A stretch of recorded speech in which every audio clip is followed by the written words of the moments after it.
Many years have passed since I was a child. Decades, really. And sometimes, the memories from back then feel so distant, so hazy, like they're dreams from another lifetime entirely. But I've learned that some worlds, the ones that truly matter, they never really disappear. They just wait. My granddaughter, Ilara, she's always been a special child. She loves quiet places.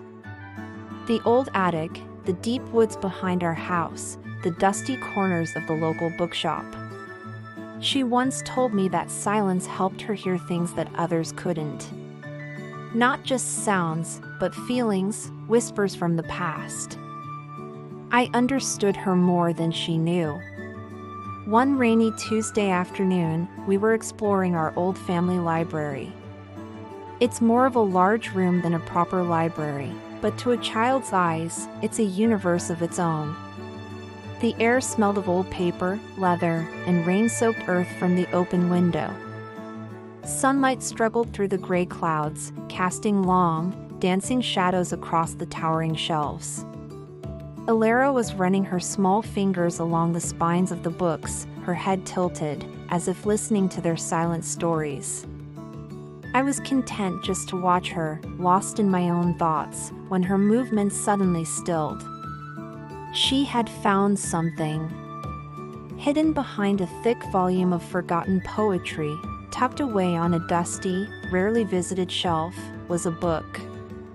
It was different from the others. Its leather cover was ancient, worn smooth by the passage of time, yet it felt strangely new, untouched by the fear or decay that usually clings to old things. And on its cover, embossed in shimmering silver, was a crescent moon. It was cradling a tiny, intricate figure of a witch on a broomstick, flying between what looked like two different worlds. My breath caught in my throat. My heart skipped a beat, then another, a frantic rhythm against my ribs. I knew that book. I knew the feel of its worn leather, the glint of that silver moon. It was mine. The very same book I had found, in this very same library, when I was her age. I remember that day like it was yesterday. The same rainy afternoon light, the same smell of old paper. I'd been hiding from a chore, and my fingers had brushed against its spine by accident. The moment I touched it, a jolt, like static electricity, had raced up my arm. I pulled it out, my heart pounding with a mix of fear and exhilarating curiosity. That book, it was never just a story. It was a doorway. Opening its pages was like stepping through a veil. The words didn't just tell tales, they breathed them into life. They pulled me into worlds woven from memories, dreams, and the kind of magic you feel but can never quite explain.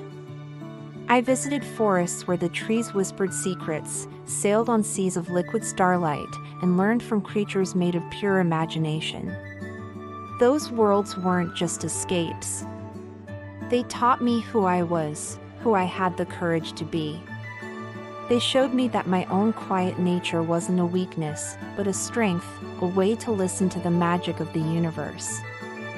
And now, after all these years, tucked away and forgotten by my adult mind, the book had chosen again. It had chosen her. Ilara turned from the bookshelf, the heavy book held carefully in her small hands. Her eyes, the same deep brown as mine, were wide with a wonder I recognized so well. She looked at me, a question dawning on her face. She didn't ask how or why. She simply accepted it. She understood. She walked over to me, her footsteps silent on the old wooden floor. She held the book out, not for me to take, but for us to share. "Grandma Luna," she asked, her voice a soft whisper that barely disturbed the quiet room, "which world should we visit first?" A smile spread across my face, slow and full of a joy I hadn't felt in years. the feeling of coming home. I looked from her shining eyes to the silver witch on the cover, forever flying between worlds. And I knew, with a certainty that settled deep in my soul, that some stories don't truly end. They don't fade or turn to dust. They just wait, patiently, for the next soul brave enough and quiet enough to remember them. And our story, our adventure, was just beginning again.